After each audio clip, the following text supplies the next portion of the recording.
నమస్తే, welcome to T-SAT Rythu Mitra వ్యవసాయం కార్యక్రమానికి స్వాగతం. అసలు మనం భూసార పరీక్షలు ఎందుకు చేయించుకోవాలి? ఈ భూసార పరీక్షల ఆధారంగా ఎరువుల యాజమాన్యం ఎలా చేయాలి? అలా చేయడం ద్వారా అధిక దిగుబడి ఎలా పొందవచ్చు? దీనికి సంబంధించి రైతు మిత్రులారా ఈ రోజు మనం మాట్లాడుకుందాం. మనతో పాటు ఉన్నారు డాక్టర్ ఎం రాంప్రసాద్ గారు, అసిస్టెంట్ ప్రొఫెసర్ వ్యవసాయ కళాశాల అశ్వరావుపేట నుంచి వచ్చారు. సార్ నమస్తే. Welcome to studio sir. Sir నా ఫస్ట్ క్వశ్చన్ ఏంటంటే, అసలు ఈ భూసార పరీక్షలు అనేవి మనం ఎందుకు చేయించుకోవాలి? వాటి వల్ల లాభం ఏంటి? దాని ద్వారా ఎరువుల యాజమాన్యం అంటున్నారు కదా, అసలు ఆ కాన్సెప్ట్ ఒకసారి చెప్తారు సార్? సుస్థిరమైనటువంటి దిగుబడులు సాధించడానికి సారవంతమైనటువంటి నేలలు అనేది అవసరం. భూసారాన్ని కాపాడుకుంటేనే మనం పెరుగుతున్నటువంటి జనాభా అవసరాలకు తగ్గట్టు ఆహార ధాన్యాల దిగుబడిని కూడా సాధించేందుకు ఆస్కారం ఉంది. కాబట్టి రైతు సోదరులు ఈ భూసార పరీక్షలు మరియు భూసార పరీక్షల ఆధారంగా ఎరువులు ఏ మోతాదులో వేసుకోవాలి, ఏ రకమైనటువంటి ఎరువు వేసుకోవాలి, ఏ విధంగా వేసుకోవాలి, ఎంత మోతాదులో వేసుకోవాలి అనే దానిపైన ప్రత్యేకమైనటువంటి అవగాహన కలిగి ఉండాల్సినటువంటి అవసరం ఎంతైనా ఉంది. స్వతహాగా భూమిలో కొన్ని రకాలైనటువంటి పోషకాలు అందుబాటులో ఉంటాయి. దాంతోపాటు మనం అధిక దిగుబడినిచ్చేటువంటి విత్తనాలని మనం సాగు చేస్తూ ఉన్నాం, రకాలను సాగు చేస్తూ ఉన్నాం. ఆ పంట అధిక దిగుబడిని ఇవ్వటానికి తద్బలంగా భూమిలో ఉన్నటువంటి పోషకాలు సరిపోవు. కాబట్టి తదనుగుణంగా మనం ఎరువులను కూడా వేస్తూ ఉంటాం. భూమిలో ఉన్నటువంటి స్వతహాగా ఉన్న పోషకాలతో పాటు మనం అందించినటువంటి ఎరువుల్లో ఉన్న పోషకాలను కూడా తీసుకుని మొక్క బలంగా పెరిగి మంచి దిగుబడినిచ్చేందుకు ఆస్కారం ఉంది. అయితే కొంతమంది రైతాంగం చేస్తున్న ప్రధానమైనటువంటి సమస్య ఏంటంటే మనకి కొన్ని రకాలైనటువంటి పోషకాలని ఎక్కువగా వాడటం, కొన్ని రకాలైనటువంటి పోషకాలను పూర్తిగా నిర్లక్ష్యం చేయటం అనేది జరుగుతూ ఉంది. దానివల్ల భూమిలో సమతుల్యత, పోషకాల మధ్య సమతుల్యత అనేది దెబ్బతినటం వల్ల భూమిలో కొన్ని రకాలైనటువంటి పోషకాలు ఉండాల్సిన దానికంటే ఎక్కువ అయిపోవటం, కొన్ని రకాలైనటువంటి పోషకాలు ఉండాల్సిన దానికంటే తక్కువగా కావటం అనేది జరుగుతూ ఉంది. దీనివల్ల మొక్క ఎదగాల్సిన తీరుగా ఎదగకుండా దిగుబడుల పైన కూడా ఈ పోషకాల యాజమాన్యం, ఎరువుల యాజమాన్యం అనేది పాత్ర అనేది ప్రముఖంగా చూపెడుతూ ఉంది. కాబట్టి రైతు సోదరులు తప్పనిసరిగా తమ భూమిలో ఏ పోషకాలు ఎంత మోతాదులో ఉన్నాయో భూసార పరీక్షా కేంద్రం, తమ దగ్గరలో ఉన్నటువంటి ఏదైనా భూసార పరీక్షా కేంద్రానికి తమ మట్టి నమూనాన్ని శాస్త్రీయ విధానంలో తీసుకుని వెళ్ళి పరీక్షలు చేయించుకుని తదనుగుణంగా ఎరువుల యాజమాన్యం చేపట్టినట్టయితే మంచి దిగుబడులు సాధించడంతో పాటు మనం తర్వాత తరాల వారికి నేలను, స్వచ్ఛమైనటువంటి నేలను, సారవంతమైనటువంటి నేలను ఇచ్చేందుకు ఆస్కారం ఉంది. కాబట్టి ఇది గమనించవలసిందిగా కోరుతూ ఉన్నాం. రైతు మిత్రులారా, మనతో పాటు స్టూడియోలో రాంప్రసాద్ సార్ ఉన్నారు. సో మీకు ఈ మట్టి నమూనాను ఏ విధంగా సేకరించాలన్నా, భూసార పరీక్షలు ఏ విధంగా చేయాలన్నా, లేదా వీటికి సంబంధించి ఎరువుల యాజమాన్యం ఏ విధంగా చేయాలన్నా, ఎలాంటి డౌట్స్ ఉన్నా కూడా స్క్రీన్ మీద స్క్రోల్ అవుతున్నటువంటి ఫోన్ నెంబర్ నోట్ చేసుకోండి. ఆ నెంబర్కి కాల్ చేయండి. సార్ ఉన్నారు, ఆన్సర్ ఇస్తారు. సరే, ఇంకొక విషయం ఏంటంటే, ఇప్పుడు భూసార పరీక్షలకు సంబంధించి మట్టి నమూనాను సేకరించాలి కదా. ఈ మట్టి నమూనాను ఏ విధంగా సేకరించాలి? ఎందుకంటే రైతు మిత్రులు సేకరించే క్రమంలో కొన్ని తప్పిదాలు చేస్తున్నారని విన్నాం. కాబట్టి ఆ ప్రాసెస్ ఏంటి, ఏ విధంగా సేకరించాలంటారు? ఈ భూసార పరీక్షల విషయానికి వస్తే ప్రముఖంగా మనం చెప్పేది మట్టి నమూనా సేకరణ. శాస్త్రీయ పద్ధతిలో మట్టి నమూనా సేకరించకుండా మనం ఏదో కొంతమంది రైతులు జనరల్గా తీసుకుని వస్తూ ఉంటారు. మట్టి నమూనాను తీసుకొచ్చి పరీక్షించండి అంటారు. ఆ పరీక్షించిన తర్వాత ఆ ఫలితాల ఆధారంగా ఎరువులు వేసినప్పుడు మాకు సక్రమమైనటువంటి ఫలితాలు రావటం లేదని కొంతమంది చెబుతూ ఉంటారు. దీనికి ప్రధానమైనటువంటి సమస్య ఏంటంటే, మనకి మట్టి నమూనా ఏదైతే మనం తీస్తామో ఆ మట్టి నమూనా పొలాన్ని మొత్తాన్ని ప్రతిబింబించే విధంగా ఉండాలి. అలా కాకుండా ఏదో ఒక గట్టు పక్కన నిలబడి ఏదో ఒక మూల కొంచెం మట్టి నమూనాను తీసుకొచ్చి ఇస్తే అది పొలాన్ని మొత్తాన్ని ప్రతిబింబించే విధంగా ఉండదు. కాబట్టి ఆ పరీక్షలు దానికి సరిపోవు. కాబట్టి రైతులు ప్రధానంగా గుర్తుపెట్టుకోవాల్సింది ఏంటంటే, భూసార పరీక్షలో శాస్త్రీయ విధానంలో మట్టి నమూనాలను సేకరించాలి. మనం తీసుకునే మట్టి పొలాన్ని మొత్తాన్ని ప్రతిబింబించేదిగా ఉండాలి.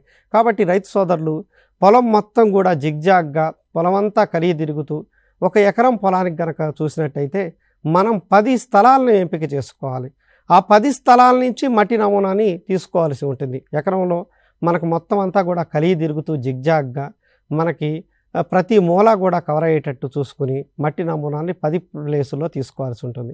ఒక్కొక్క ప్లేసులో 8 నుంచి 10 స్థలాలు మనం ఏదైతే ఎంపిక చేసుకున్నామో 1 ఎకరం పొలంలో, ఆ స్థలాల్లో కూడా శాస్త్రీయ విధానంగా మనకి నాగలి చాలు ఏదైతే వెళ్తుందో ఆ నాగలి సాల్లాగా వి ఆకారంలో 15 సెంటీమీటర్ల లోతు వరకు పార సహాయంతో మనం గుంట పెట్టుకోవాలి. అలా 10 స్థలాల్లో మనం గుంట పెట్టుకుని వి ఆకారంలో గుంట పెట్టుకున్న తర్వాత దాంట్లో పై నుంచి కింద దాకా ఒక సైడు పేడులాగా మనం పార సహాయంతో మట్టిని 10 స్థలాల నుంచి సేకరించాలి. పొలం అంతా కలిగి తిరుగుతూ మనం 10 స్థలాలు ఎంపిక చేసుకున్నాం. ఆ ఎంపిక చేసుకున్నటువంటి 10 స్థలాల్లో కూడా వి ఆకారంలో నాగలి చాలు వలె పార సహాయంతో మనం గుంట తీసుకున్నాం. గుంట తీసుకుని ఆ గుంట నుంచి ఒక పేడులాగా పై నుంచి కింద దాకా 15 సెంటీమీటర్ల లోతు వరకు తీసుకోవాలి. ఎందుకు 15 సెంటీమీటర్లు అంటే మనకి వేరు వ్యవస్థ అంతా కూడా మనకి 80% వేరు వ్యవస్థ అంతా కూడా ఈ 15 సెంటీమీటర్లోనే ఉంటుంది. మనం ప్రధానమైనటువంటి పంటలు కనుక చూసినట్టయితే ఫీల్డ్ క్రాప్స్ అన్నిటికీ కూడా. అందుకని ఈ 15 సెంటీమీటర్లు వరకు మట్టి నమూనా తీస్తే సరిపోతుంది. ఈ విధంగా 10 స్థలాల నుంచి మనం మట్టి నమూనాను సేకరించాం. ఈ 10 స్థలాల నుంచి తీసినటువంటి మట్టి నమూనాను అంతటినీ కూడా శుభ్రంగా కలుపుకుని దాన్ని ఒక పాలిథీన్ కవర్ పైన కానీ లేకపోతే శుభ్రమైనటువంటి గచ్చు పైన కానీ పరుచుకుని అందులో ఏదైనా రాయి రప్ప చెత్త చెదారం ఏదైనా ఉంటే అదంతటిని కూడా తీసేసి మొత్తం అంతా కలిసేటట్టు చేసుకుని తర్వాత దాన్ని సదునుగా గుండ్రంగా పరవాలి. పొలం పైన ఏదైనా గచ్చు నేలపైన పరిచేసిన తర్వాత దాన్ని చతుర్విభజన విధానంలో అంటే క్వార్టరింగ్ మెథడ్ అని చెబుతూ ఉంటాం. 4 భాగాలుగా ప్లస్ ఆకారంలో దాని మధ్యలో పెట్టుకుని 4 భాగాలుగా ఆ మట్టిని విభజించుకోవాలి. 4 భాగాలుగా విభజించుకున్న తర్వాత ఎదురెదురు భాగాలు ఏవైతే ఉన్నాయో ఆ ఎదురెదురు భాగాలను తీసివేసిన తర్వాత ఒకవేళ మనం 10 స్థలాల నుంచి మట్టి నమూనాను సేకరించాం. ఒక్కొక్క స్థలం నుంచి ఒక 1/2 కేజీ తీసుకున్నాం అనుకోండి, అది ఒక 5 కేజీలు అవుతూ ఉంది. ఈ 5 కేజీల్లో మనం ఎదురెదురు భాగాలు 2 భాగాలు తీసేసాం అంటే అది 2.5 కేజీలకు వస్తుంది. కాబట్టి మనకేంటంటే భూసార పరీక్షలు అన్నిటికీ కూడా ఒక 1/2 కేజీ మట్టి నమూనా అయితే సరిపోతుంది. కాబట్టి దీన్ని మరింకొకసారి ఆ ఎదురెదురు భాగాలు ఏవైతే మిగిలిన భాగాలు ఉన్నాయో దాన్ని పెట్టుకోవాలి. మంచి కలిపేసుకుని దాన్ని కూడా మళ్ళీ పాలిథీన్ కవర్ పైన మంచిగా పేర్ చేసుకుని దానిపైన కూడా ప్లస్ ఆకారంలో 4 భాగాలుగా అది విభజించుకుని ఇప్పుడు ఇందాక తీసేసినటువంటి ఎదురెదురు భాగాలు కాకుండా మిగిలిన ఎదురెదురు భాగాలని ఆపోజిట్ భాగాలని మనం మట్టి నమూనాలు తీసేసి మిగిలిన ఏవైతే భాగాలు ఉన్నాయో వీటిని కలుపుకొని దాన్ని శుభ్రమైనటువంటి గుడ్డ సంచిలో కానీ లేకపోతే పాలిథీన్ కవర్లో కానీ దాన్ని పెట్టుకోవాలి. కొంతమంది రైతాంగాలు చేస్తూ ఉంటారు, మనం మట్టి నమూనాను తీసుకురండి మేము ఎనాలిసిస్ చేయటం జరుగుతుంది. మన భూసార పరీక్షా కేంద్రాలు యూనివర్సిటీకి చెందిన భూసార పరీక్షా కేంద్రాల్లో ఎనాలిసిస్ చేస్తూ ఉంటాం. అయితే ఏ మట్టి నమూనాను సేకరించడానికి వారు యూజ్ చేస్తూ ఉంటారు, ఏ యూరియా సంచును లేదా డిఏపి సంచును కనుక యూజ్ చేశారనుకోండి అందులో పోషకాలు ఎక్కువగా ఉంటాయి. ఆ పరీక్షా ఫలితాల ఆధారంగా మనం ఏదైతే రిపోర్ట్ ఇచ్చామో అవి అక్కడ ఫీల్డ్లో వర్కౌట్ కాకుండా ఉంటాయి. కాబట్టి రైతు సోదరులు ఈ మట్టి నమూనాను పొలమంతా కలిగి తిరుగుతూ ఏ విధంగా అయితే తీసుకుంటారో తీసుకున్న తర్వాత కూడా మనకి శుభ్రమైనటువంటి 1 కేజీ ఉండేది లేదా ఒక 1/2 కేజీ ఉండేది పాలిథీన్ కవర్ కానీ లేదా గుడ్డ సంచిలో కానీ దాన్ని తీసుకుని దానిపైన అన్ని రకాలైనటువంటి వివరాలు, ఆ రైతు పేరేంటి, ఆ సర్వే నెంబర్ ఏంటి, గ్రామము, మండలము, ఏ జిల్లాకు సంబంధించింది, తర్వాత వారు ఎందుకు భూసార పరీక్ష చేసుకుందాం అనుకుంటా ఉన్నారు, వారు కేవలం భూసార పరీక్షలో ఏ పోషకాలు ఎంత మోతాదులో ఉన్నాయో తెలుసుకోవాలనుకుంటున్నారా, లేదా ఏదైనా భూ సమస్య ఉండి చేసుకుందాం అనుకుంటున్నారా, లేదా పండ్ల తోటలకు ఎంపిక చేద్దాం అనుకుంటా ఉన్నారా, ఎందుకు ఏ కారణం చేత వారు భూసార పరీక్ష చేయించుకోవాలనుకుంటున్నారు అనేది కూడా దానిపైన రాయాలి. అదేవిధంగా వారు ఏ ఎరువులు గత 3 సంవత్సరాలుగా వేయటం జరిగింది, ఏ పంట ప్రస్తుతం ఉంది, తర్వాత వేయబోయేటువంటి పంట ఏ పంట అనేది కూడా అందులో పొందుపరచాలి. దీన్ని కొంతమంది రైతులు మనకి పెన్నుతో రాస్తూ ఉంటారు, రాసి ఆ సంచిలో వేస్తూ ఉంటారు. అందులో కనుక ఏదైనా తేమ ఉందనుకోండి ఆ పెన్నులో ఉన్న ఇంక్ అంతా కూడా కలిసిపోతూ ఉంటుంది. కాబట్టి ఏంటంటే పెన్సిల్ సహాయంతో మంచిగా ఒక పేపర్ మీద మొత్తం వివరాలన్నీ పొందుపరిచి దాన్ని మంచిగా పిన్ చేయటం కానీ లేదా గుడ్డ సహాయంతో కట్టడం కానీ చేసి బయట ఒకటి ఉండేటట్టు తర్వాత లోపల ఒకటి కనుక ఆ వివరాలన్నింటినీ కనుక పొందుపరిచి మనం భూసార పరీక్షా కేంద్రానికి తీసుకువస్తే దాంట్లో అన్ని రకాలైనటువంటి టెస్టులు కనుక చేసి మనం దానికి అనుగుణంగా ఏ ఎరువులు తర్వాత వేయబోయేటువంటి పంటకి వేసుకోవాలనేది మనం తెలియపరచడం అనేది జరుగుతూ ఉంటుంది. ఓకే రాంప్రసాద్ గారు, ఇప్పుడు ఎలా సేకరించాలని మీరు చెప్పారు, కానీ ఆ సేకరించే క్రమంలో తీసుకోవాల్సినటువంటి జాగ్రత్తలు ఏమైనా ఉన్నాయా, ఏమైనా ప్రాబ్లమ్స్? ఖచ్చితంగా అండి. భూసార పరీక్షలకి అని చెప్పి నేను ఇందాక చెప్పాను, మనం పొలం అంతా కూడా 1 ఎకరాన్ని కనుక తీసుకున్నాం అనుకోండి, 1 ఎకరంలో మనం 10 ప్లేసుల నుంచి స్థలాల నుంచి మట్టి నమూనాను సేకరించి దాన్ని చతుర్విభజన విధానంలో మనం 1/2 కేజీకి తగ్గించుకుని దాన్ని తీసుకోవాలని చెబుతాం. ఒక రైతు ఉన్నాడు, ఆ రైతుకి కేవలం 1 ఎకరమే పొలం ఉంది. ఆ ఎకరంలో ఒక అరెకరానికి వచ్చేసరికి ఏమో వరి వేస్తూ ఉన్నాడు, పల్లంగా ఉన్నది. ఒక అరెకరం వచ్చేసరికి ఏదో కూరగాయలు పండిస్తూ ఉన్నారు.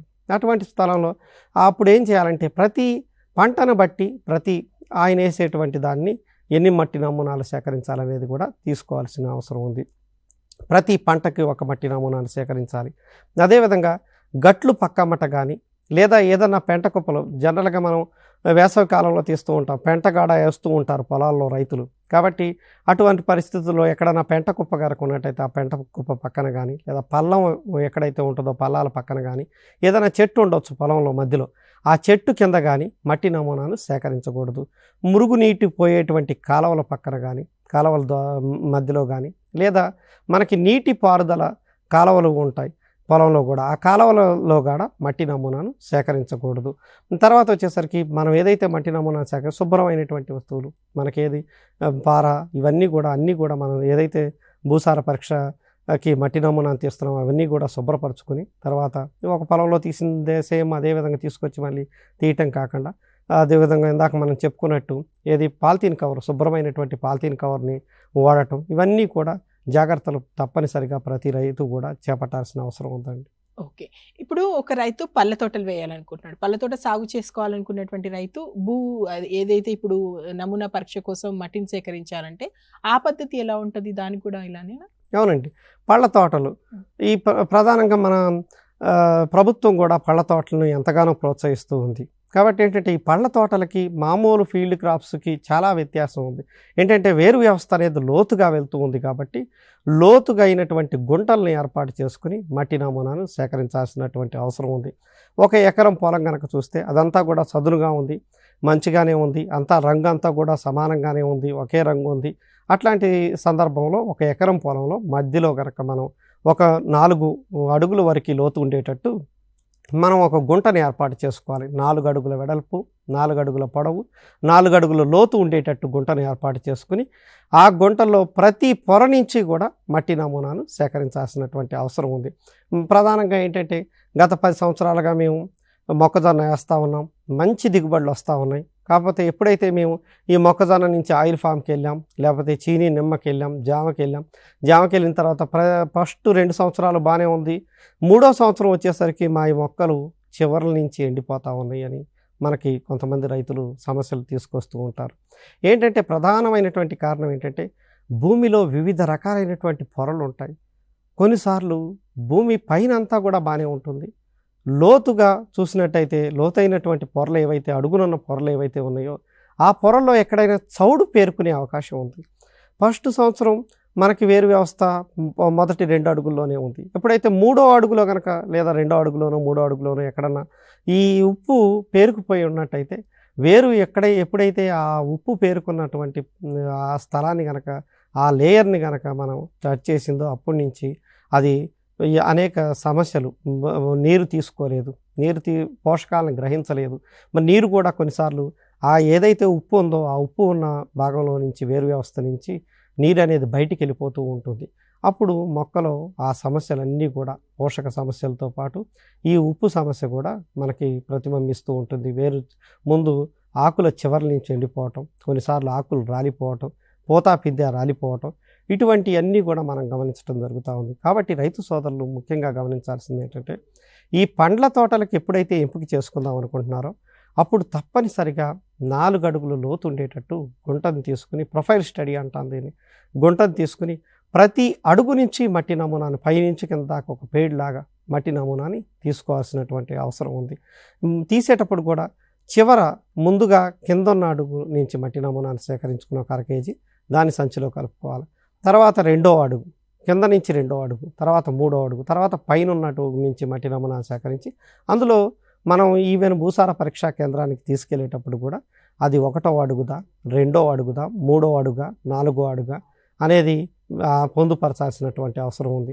అదేవిధంగా రైతు వివరాలు, తర్వాత ఆయన ఏ పండ్ల మొక్క వేద్దాం అనుకుంటా ఉన్నాడు, ఏ పండ్ల తోట వేద్దాం అనుకున్నాడు అనేది కూడా పొందుపరిస్తే ఆ పండ్ల తోటకి అది అనుకూలంగా ఉందా లేదా, ఏదైనా లోపల పొరలో ఏదన్నా సమస్య ఏదన్నా ఉందా అనేది కూడా ఈజీగా తెలుస్తూ ఉంటుందని. ఈవెన్ కొన్నిసార్లు ఏంటంటే రైతు సోదరులు అది తీసేటప్పుడు కూడా దగ్గర ఉండాలి. దగ్గరుండి పైనుంచి కింద దాకా తీసేటప్పుడు ఏదైనా సమస్య ఉంటే అక్కడే కూడా అర్థం చేసుకోవచ్చు. ఏదన్నా గట్టి రాయి పొర ఉండొచ్చు, లేదా ఈ ఉప్పు ఏదైనా పేరుకుపోయి ఉండొచ్చు. అటువంటి సమస్యలు ఉన్నట్టయితే దానికి అనుగుణంగా ఏం చేపట్టాలి, లేదా ఫీల్డ్ క్రాప్స్ ఏదో జొన్న, మొక్కజొన్న లాంటి వరి లాంటి పంటలు పండించుకోవటమా ఏంటనేది భూసార పరీక్షా ఫలితాల్లో తెలుస్తుందండి. ఓకే. రాంప్రసాద్ గారు, ఇప్పుడు ఒక రైతు నమూనాను సేకరించాలి అనుకున్నాడు. అప్పుడు ఏదైనా అనువైన సమయం ఏదైనా ఉంటుందా? ఏ టైంలో అయినా సేకరించవచ్చా? ఇంకో క్వశ్చన్ ఏంటంటే సార్, ఇప్పుడు నమూనా కొన్ని తీసుకోవాలన్నారు కదా, నమూనాలుగా ఎన్ని తీసుకోవాలి అనేది ఎలా గుర్తుపట్టాలి రైతు? మనకి రైతు వేసేటువంటి తన భూమిని బట్టి ఎన్ని నమూనాలు తీసుకోవాలనేది గుర్తుపెట్టుకోవాలి, నిర్ధారించుకోవాలి. అదేవిధంగా వచ్చేసరికి వేసవి కాలం అనేది ఈ మట్టి నమూనా సేకరణకి అత్యంత అనువైనటువంటి కాలం. ఎందుకంటే మనకి పొలంలో ఏ పంట ఉండదు, ఆ భూమిలో ఏ పంట ఉండదు. తర్వాత వచ్చేసరికి దానికి ఈజీగా మనం వెళ్ళి మట్టి నమూనాను, తేమ ఉండదు కాబట్టి ఈజీగా వెళ్ళి మట్టి నమూనాను సేకరించుకోవచ్చు. తర్వాత మనం ఎరువులు వేయటానికి మొదలుకొని మనం మట్టి నమూనా సేకరించడానికి కనీసం ఒక 30 రోజుల వ్యవధి అనేది ఉండాలి. చివరిసారి రైతులు ఎప్పుడు ఎరువులు వేస్తూ ఉంటారంటే, మనకి ఎప్పుడైతే పూత దశ ఏదైతే ఉందో పూత దశలో ఎరువులు వేస్తూ ఉంటారు. ఎరువులు వేసిన తర్వాత మనం మట్టి నమూనా సేకరించడానికి ఈ పంట అంతా అయిపోయింది, కోసారు, ఆ కాయ ఉంది, కాయ పెరిగింది, పెద్దదైంది, పంట అంతా కోసారు. కోసిన తర్వాత మనం అప్పుడు వేసవి కాలంలో ఏప్రిల్, మే మాసం అనేది చాలా అనుకూలంగా ఉంటుందండి మట్టి నమూనా సేకరణకి.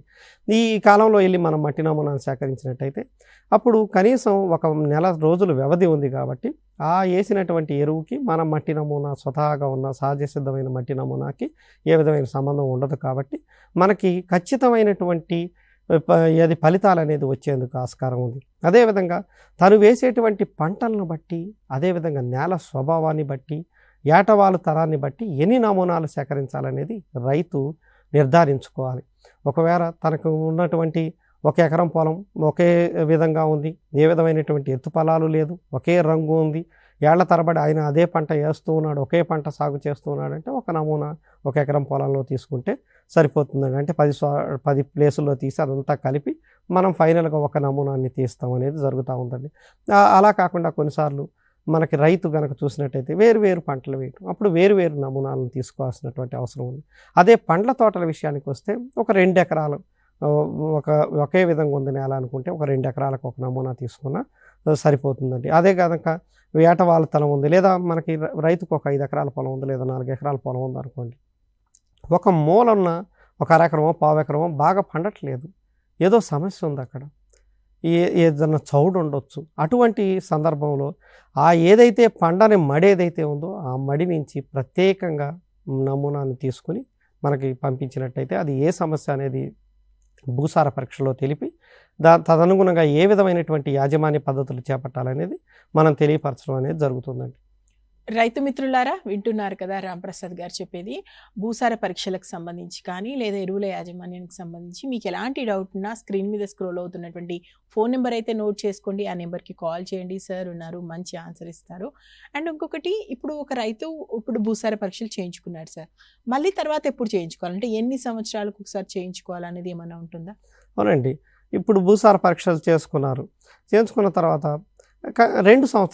2 సంవత్సరాల వరకు ఆ భూసార పరీక్షా పత్రం అనేది పనిచేస్తుందండి. 2 సంవత్సరాలకు ఒకసారి కనుక మనం రైతు సోదరులు భూసార పరీక్షలు చేయించుకుంటే సరిపోతుందండి. అదేవిధంగా పండ్ల తోటలకు కనుక చూసినట్టయితే మనకి ప్రతి 5 సంవత్సరాలకు ఒకసారి ఈ ప్రొఫైల్ స్టడీని చేసుకుని ఏదైనా సమస్య ఉందా అనేది చూసుకుని తదనుగుణంగా ఎరువుల యాజమాన్యం చేపట్టినట్టయితే మంచి దిగుబడులు సాధించేందుకు ఆస్కారం ఉందండి. ఓకే, ఇప్పుడు భూసార పరీక్షలు అయిపోయాయి, ఫలితాలు వచ్చాయి, ఆ పత్రం ఉంటుంది కదా సార్, దాన్ని ఎలా విశ్లేషించుకోవాలి? ఇప్పుడు దాని ఆధారంగా ఎరువుల యాజమాన్యం చేయాలి అంటే ఎలా? ఒక్కసారి దాన్ని కొంచెం.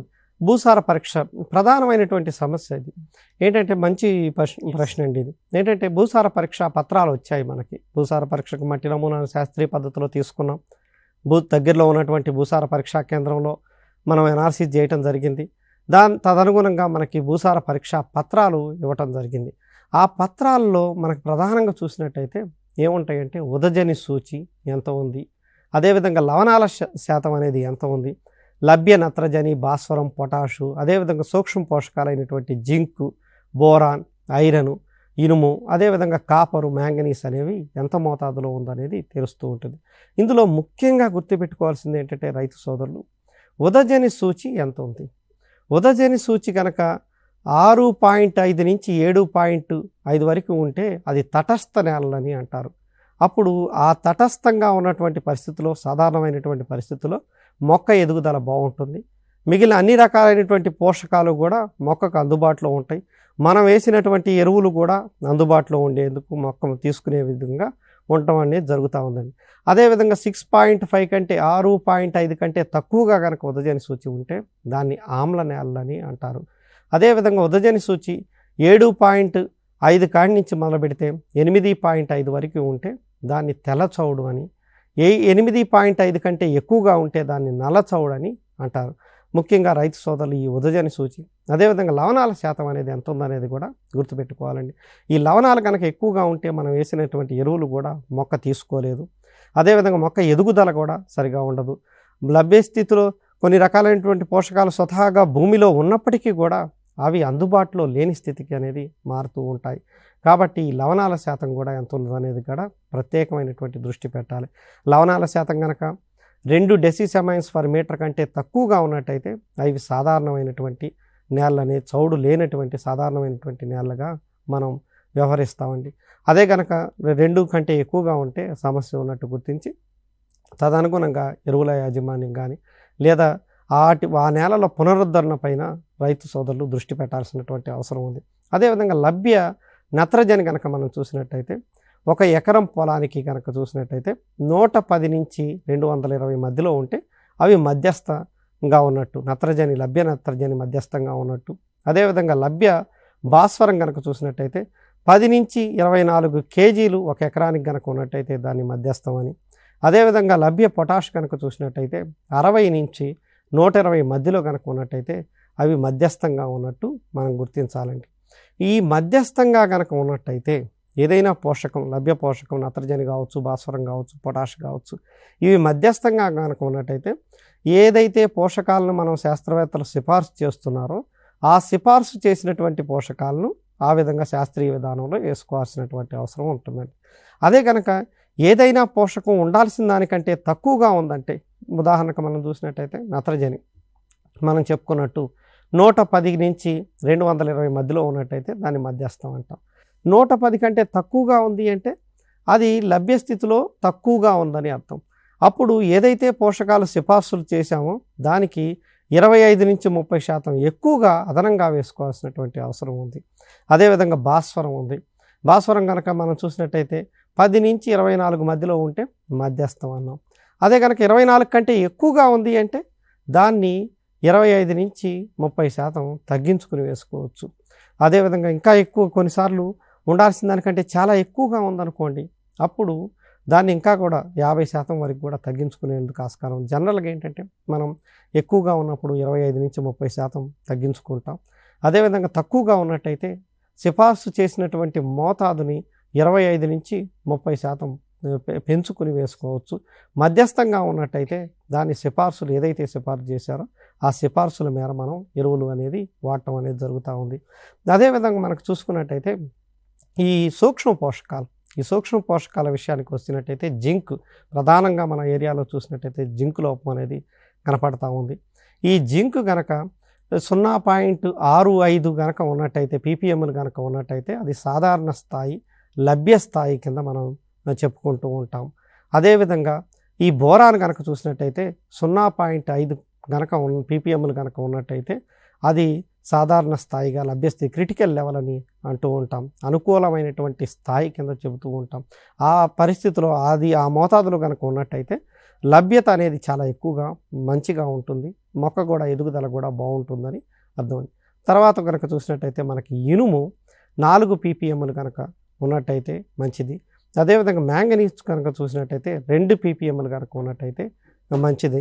అదేవిధంగా కాపర్ కనుక చూసినట్టయితే 0.2 పీపీఎంలు కనుక ఉన్నట్టయితే అది లభ్యతకు అనుకూలమైనటువంటి స్థాయిగా మనం చెప్పవచ్చు.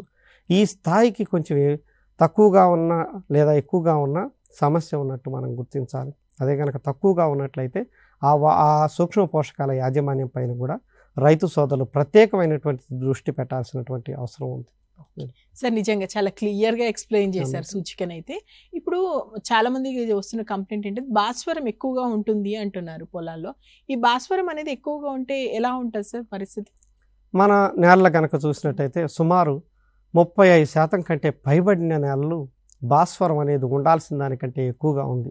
మనం భాస్వరం ఒక ఎకరానికి కనుక చూసినట్టయితే 10 నుంచి 24 కేజీలు ఒక ఎకరానికి కనుక ఉన్నట్టయితే అది మధ్యస్థ స్థాయి అంటాం. కొన్నిసార్లు మనం చూసినట్టయితే ఈ భాస్వరం అనేది 90-100 కేజీలు కూడా ఉండటం అనేది జరుగుతూ ఉంది. ఎప్పుడైతే ఒక పోషకం ఉండాల్సిన దానికంటే ఎక్కువగా ఉంటుందో అది మిగిలిన పోషకాల లభ్యత పైన ప్రభావితం చూసేందుకు ఆస్కారం ఉంది. కాబట్టి రైతు సోదరులు దీన్ని ప్రత్యేకంగా గుర్తుపెట్టుకోవాల్సినటువంటి అవసరం ఉంది. భాస్వరం ఎరువులు మనం ప్రధానమైనటువంటి సమస్య. దీనికి ఏంటంటే భాస్వరం మనం పైపాటుగా ఎక్కువగా వేస్తూ ఉంటారు రైతు సోదరులు. భాస్వరాన్ని ఎప్పుడు కూడా అది కదలలేని మూలకం, స్వతహాగా మనం ఎక్కడైతే వేసామో అక్కడే ఉంటుంది. కాబట్టి ఏంటంటే వేరు వ్యవస్థకి ఎంతగానో తోడ్పడుతూ ఉంటుంది. కాబట్టి మొదటి దశలోనే ఎక్కువగా అవసరం అవుతూ ఉంటుంది భాస్వరం. 60 నుంచి 70% తొలి దశలో ఎప్పుడైతే వేరు వ్యవస్థ అభివృద్ధి చెందుతూ ఉంటుందో ఆ తొలి దశలో ఎక్కువగా అవసరం అవుతూ ఉంటుంది. కాబట్టి రైతు సోదరులు ఈ భాస్వరాన్ని పైపాటుగా వేయకుండా దుక్కిలోనే ఏదైతే సిఫార్సులు చేసినటువంటి భాస్వరం ఉందో అది మొత్తాన్ని ఒకేసారి దుక్కిలో వేసుకుని కలిగి దున్నుకోవాలి. చివరి దుక్కిలో విత్తనం పెట్టడానికంటే ముందు దున్నుకుంటే సరిపోతుంది. ఈ భాస్వరం ఉండాల్సిన దానికంటే ఎక్కువ ఎప్పుడైతే పెరుగుతుందో అప్పుడు మిగిలిన పోషకాల లభ్యత, ముఖ్యంగా మన ఈ తెలంగాణ రాష్ట్రంలో జింకు, అదేవిధంగా కొన్ని నేలల్లో ఈ అక్కడక్కడ ఇనుము కూడా లోపం అనేది కనిపిస్తూ ఉంది. ఎప్పుడైతే భాస్వరం ఉండాల్సిన దానికంటే ఎక్కువగా ఉందో అది జింకుతో లభ్యతను తగ్గించే విధంగా అది జింకును పట్టుకుని ఉంటుంది. జింక్ ఫాస్ఫేట్ అనేది ఏర్పడటం అనేది జరుగుతూ ఉంది. కాబట్టి ఈ భాస్వరపు నిల్వలు ఎక్కువగా కాకుండా చూసుకోవాల్సినటువంటి బాధ్యత ఉంది. ఇది ఎందుకంటే ఒకటి అనవసరమైనటువంటి ఖర్చు పెడుతూ ఉన్నాం. భాస్వరం ఉండాల్సిన దానికంటే ఎక్కువగా మన భూమిలో ఉంది. మళ్ళీ మనం పైపాటుగాను మరియు దుక్కిలోనూ కూడా భాస్వరపు ఎరువులు వాడుతూ ఉన్నాం కాంప్లెక్స్ రూపంలో. దానివల్ల భాస్వరపు నిల్వలు ఇంకా ఎక్కువగా పెరిగిపోతున్నాయి. మనం ఎరువుల పైన పెట్టేటువంటి ఖర్చు పెరుగుతూ ఉంది. అనవసరమైనటువంటి ఎరువులు, అవసరం లేనటువంటి ఎరువులను ఎక్కువగా వాడుతూ ఉన్నాం. మరి దానికి తోడుగా మనకేంటంటే ఎప్పుడైతే ఈ పోషకాలు ఉండాల్సిన దానికంటే ఎక్కువగా పెరిగాయో అవి మిగిలిన పోషకాల లభ్యతను కూడా తగ్గిస్తూ ఉన్నాయి. ఈ జింకు లాంటి పోషకాలు సర్వసాధారణంగా మనకి ఈ నేలల్లో లోపం అనేది కనపడుతూ ఉంది. ఎందుకంటే భాస్వరం ఎక్కువైపోయి అది భాస్వరం ఈ లభ్యస్థితిలో ఉన్నటువంటి జింకుని లభ్యస్థితిలో లేకుండా మార్చేస్తూ ఉంది. కాబట్టి రైతు సోదరులు దీనిపైన కూడా ప్రత్యేకమైనటువంటి దృష్టి పెట్టాలి. భాస్వరపు ఎరువులను నియంత్రణ ఉంచుకుని, అంటే భూసార పరీక్ష ఫలితాల ఆధారంగా ఆ భాస్వరం ఎంత ఉందనేది లెక్కగట్టుకుని తదనుగుణంగా ఎంత మోతాదులో ఈ భాస్వరపు ఎరువుల్ని వేసుకోవాలి అనేది, ఏదైతే సిఫార్సు చేసినటువంటి భాస్వరపు ఎరువు ఏదైతే ఉందో అది మొత్తం కూడా ఒకేసారి దుక్కిలో వేసుకుంటే మంచి దిగుబడులు సాధించేందుకు ఆస్కారం ఉంది. రైతు మిత్రులారా, వింటున్నారు కదా రాంప్రసాద్ గారు చెప్పింది. ఇప్పుడు మీకు ఏవైతే నేలల గురించి ఏమైనా డౌట్ ఉన్నా, లేదంటే పరీక్షలకు సంబంధించి ఏమైనా డౌట్స్ ఉన్నా, లేదా ఏ విధంగా ఎరువుల యాజమాన్యం చేయాలి, వీటికి సంబంధించి ఎలాంటి సందేహాలు ఉన్నా కూడా స్క్రీన్ మీద స్క్రోల్ అవుతున్నటువంటి ఫోన్ నెంబర్ అయితే నోట్ చేసుకోండి. ఆ నెంబర్కి కాల్ చేయండి. సార్ ఉన్నారు, ఆన్సర్ ఇస్తారు. సార్, ఇంకొకటి సమస్యాత్మక నేలలు అంటుంటారు. అసలు ఈ సమస్యాత్మక నేలని మనం ఎలా గుర్తించాలంటే ఏం చెప్తారు? సమస్యాత్మక నేలలు అంటే ఏదైనా ఉండాల్సిన దానికంటే ఎక్కువగా ఉండటం లేదా తక్కువగా ఉండటం, అది దిగుబడులను ప్రభావితం చేస్తూ ఉంటే అది భూ సమస్యలు అని మనం అంటూ ఉంటాం.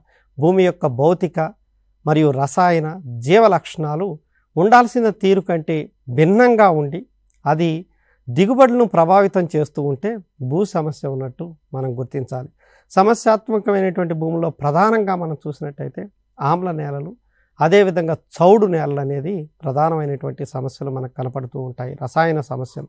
ఈ చౌడు నేలల్లో కూడా 2 రకాలైనటువంటి చౌడులు మనకి కనిపిస్తూ ఉంటాయి. తెల్ల చౌడు, అదేవిధంగా నల్ల చౌడు. ఈ తెల్ల చౌడు అంటే భూమి ఉపరితలం పైన తెల్లగా లవణాలు అనేది, నీటిలో కరిగేటువంటి లవణాలు అనేది పేరుకుపోయి ఉండటం అనేది జరుగుతూ ఉంది. ఈ నేలల్లో ఉదజని సూచి కనుక మనం గమనించినట్టయితే ఇది 7 నుంచి 8.5 మధ్యలో ఉండటం.